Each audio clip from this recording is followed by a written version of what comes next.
Hello there, my name is Ian, and today, starting a podcast. It's the Punk History Podcast, and yeah, we are just going to talk about some punk. And for this first episode, I thought, why do every every punk band that people know, we're starting off with those first. So in this episode, we're starting off with arguably the most well-known punk band, Black Flag. Black Flag started in 1976 in Hermosa Beach, California, when some dude who'd said, "Hey, I play guitar good, why shouldn't I form a band?" Obviously, in 1976, the genre that Black Flag were already playing did not exist. And in the original days, instead of having, some of the other bass players in Black Flag had played, Greg Ginn had his brother Raymond Pettibon, who would design all Black Flag shit, play the bass.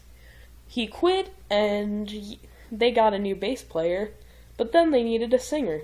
So they found some wee fuck named Keith Morris, and said, "Hey, you're good.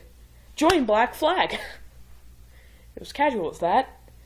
And so Keith joined, and then they released their first EP, Nervous Breakdown. This contained the song Nervous Breakdown, which is probably one of Black Flag's most well-known songs, next to, Rise Above and Damaged. But then soon after Nervous Breakdown's release, Keith Morris quit the band, probably because he was drunk or something, but your mileage may vary. And so Greg thought, shit, who's gonna sing next? He found his answer in some dude from Puerto Rico named Ron Reyes. Ron Reyes was recruited, and the lineup of Ron, Greg, and I forget the two other dudes appeared in The Decline of Western Civilization. Ron Reyes did not last for very long, eventually throwing down his mic and saying, "Fuck it, I quit," during a show at the Starwood. Said show ended with a version of Louie Louie where audience members were invited to sing. So that's pretty cool, I guess. And then after Ron quit, Greg was again like, who should I get this time? And then this time it was Dez, not Henry yet. Dez sounds a lot like Henry, and okay, so Dez never released anything with the band. He just quit. I don't know why, but he just quit. Oh yeah, I forgot to mention that Ron Reyes recorded Jealous Again with the band, but then they had to rehire him to record Jealous Again. And out of revenge for Ron quitting, Greg credited him as Chavo Pederast on the back of Jealous Again. That is Spanish calling Ron a pedophile. Good to know. And then after Dez... No, wait. Wrong. Shit. And during a show at A7 in New York City, Dez said, "Hey, Dez was just being Dez, having his throat blow out after 5 fucking minutes on stage, that little pussy." And so a young 20-year-old asks, "Hey, can you guys play Clocked In? I gotta go to work."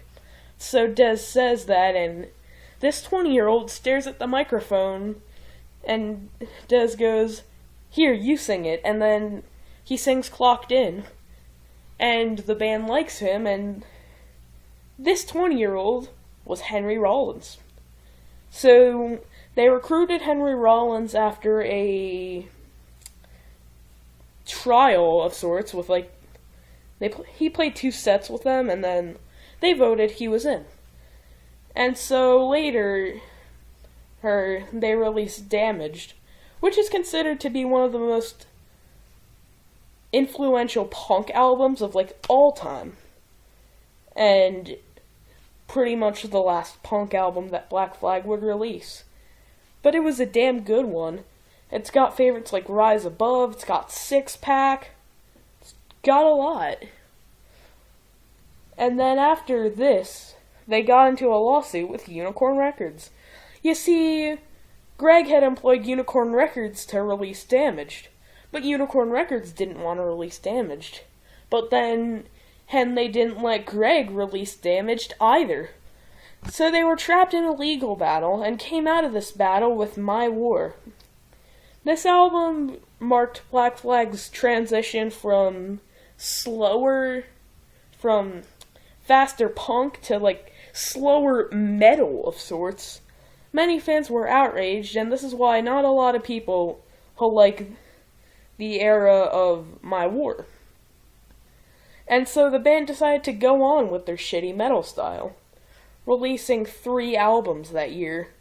Family Man, which is half spoken word and half Greg just doing his thing with the other dudes in the band.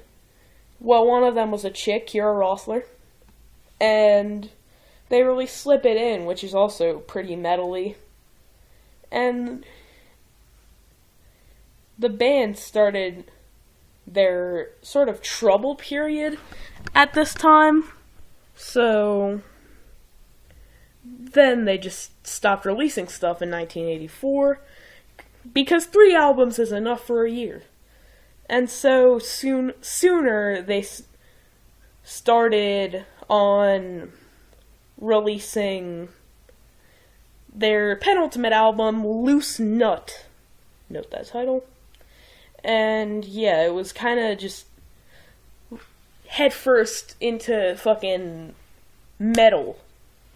Punch you in the face and break your nose, metal. But,